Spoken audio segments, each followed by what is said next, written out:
Hey, what's up everyone? Welcome back to a guitar lesson. In this video, we're going to be learning how to play I Have the Tiger by Survivor. So, one of the most famous songs of all time, and definitely the band's most famous song.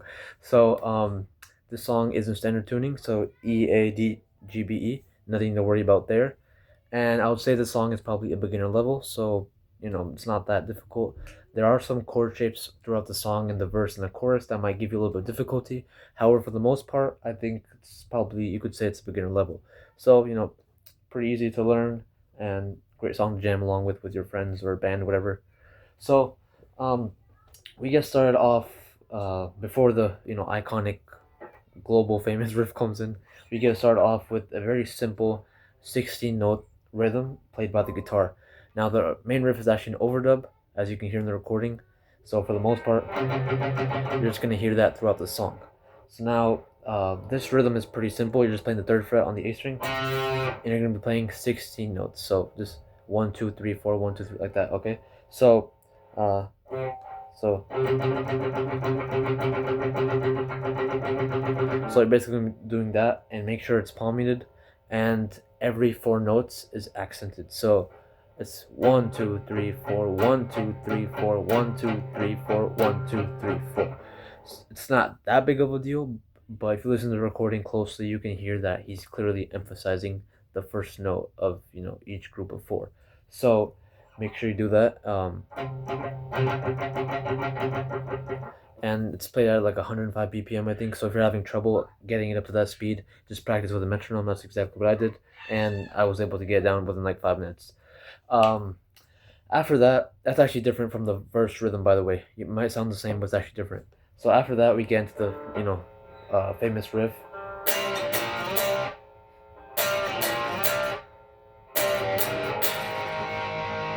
All right, so that's pretty simple. It's all just power chords except for one chord. So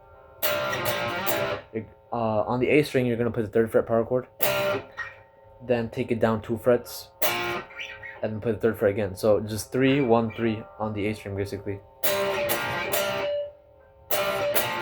And you're gonna do that twice. So 3, 1, 3, 3, 1, 3. Then after that, we're gonna go do this. So that's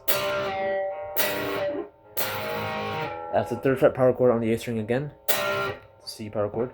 Then we're gonna go to this chord right here. That's the third fret on the low E string, alongside the 6th fret on the A string. So then you're gonna play our last power chord, which is the 4th fret on the E string and the 6th fret on the A string. So just a G sharp power chord. So the last three chords, and every chord is just cuts off very quickly. However, the last chord, this G sharp power chord, you hold it, as you probably know already. It's a famous riff. So you do that entire riff sequence twice, and then that's when the rest of the band kicks in, the drums, the bass, and everything. Then we play the main riff again. However, it's a different variation of it, so it sounds like this.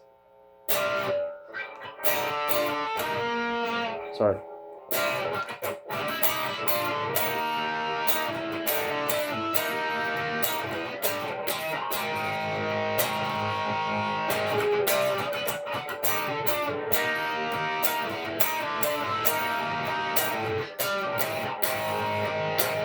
Alright, so I was adding, add a couple extra hits right there at the last chord, but you just hold it out.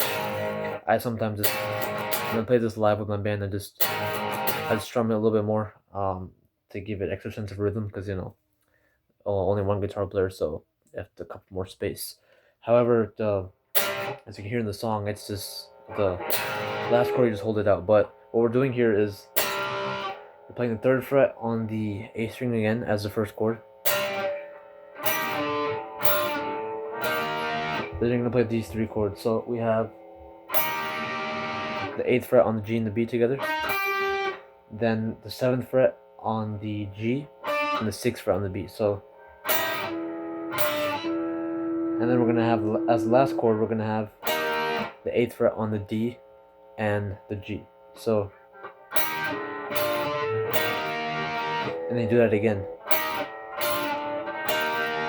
And he adds a little bit of like a funky rhythm to it to, fill fill up a little bit of space and also keep time and just make it sound a little bit more, give it more of a flowing feel. So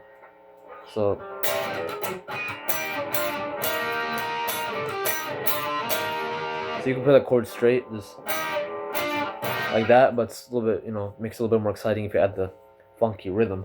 So you do that twice, and then same ending. And here I strum a little bit more, but in an actual song he's not strumming, he's just holding it out. So that's what he does. That's what I do. Pick whatever one you want, just close enough. Then after that we get into the verse. So the verse is where the vocals first come in and everything. Now the verse rhythm might sound the same as the intro. It's actually different though. In the intro we're playing straight up 16 notes palm muted. So doing that. In the verse, however, we're doing this.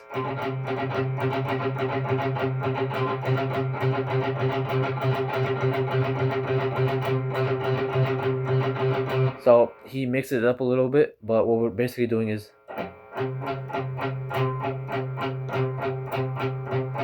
so we're playing, it's a different feel, it might sound the same, but we're playing 3, so playing a triplet basically, 1, 2, 3, then playing 3 again, and then the rest of them are just like the intro, just straight up, down, up, down, up, down, up. So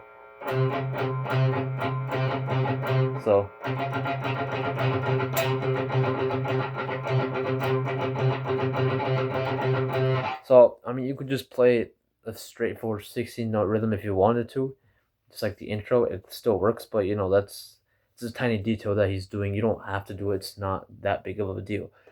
Then after that, that's the entire verse, literally. The second verse is actually different from the first verse. There's a harmony guitar part going on. We'll cover that in a second. But after the first verse, we get into the chorus. Now the chorus is gonna sound like this.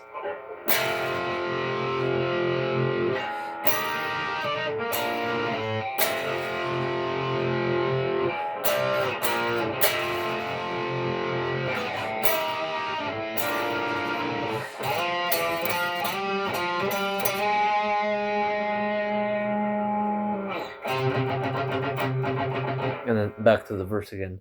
So chorus is pretty simple. You have an F power chord, which is just the first fret on the E string and the third fret on the A string. So you hold that out for a bit, and then you play these 2 chords. So the first one is the same chord as we played before, 8th fret on the G and the B, and then we're gonna go to a B flat major chord, which is just the 8th fret on the D, the 7th fret on the G, and the 6th fret on the B. So, and then back to the F power chord. And after that, we're gonna go 3-1 on the A string as power chord. So basically the 2 same power chords that we used earlier in the song. Then you repeat the first part again. So you do that part. Then you don't go to the second ending again. This time you just do this. So you'll hear that at the end of the song. Not end of the song, end of the chorus, I mean. It's where the part he sings, what's the lyrics? And he's watching us all, and he's watching us all in the eye. Like that.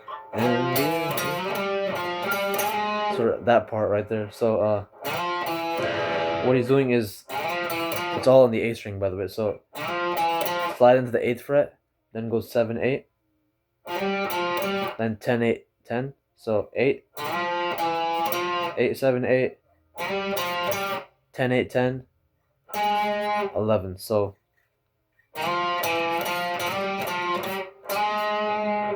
alright, so that's right after this part.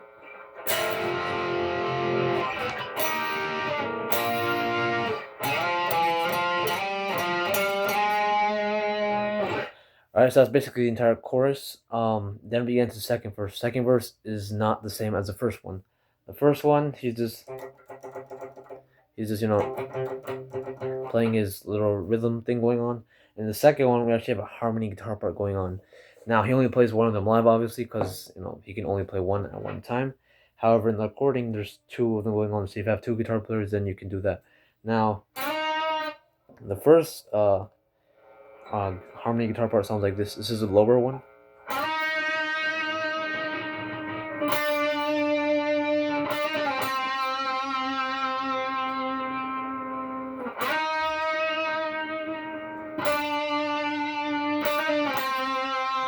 That's pretty simple. It's all on the G string. We're gonna play slide into the 8th fret on the G string, then 7, then do a hammer pull between 7 and 8, down to 5. So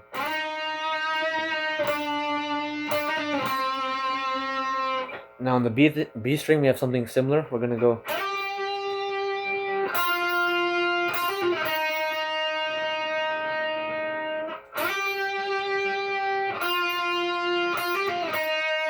so that on the B string this is the higher harmony. So on the B string we have slide into the 8th fret, down to 6, then do a hammer pull between 6 and 8, slide down to 4. So and repeat both of those twice. So whichever one you want to play, just repeat it twice, lower or higher. Or you could do lower first and then higher first, so you have best of both worlds. Then we go into the second chorus, which is the same as the first one. Then after that, pretty much everything is the same. At the end of the song, he repeats the main riff over and over again. However, he's not playing that part. He plays that when the outro first starts. That's the main riff he plays. He plays that twice. Then, as the song fades out, he's playing the other version, which is this one.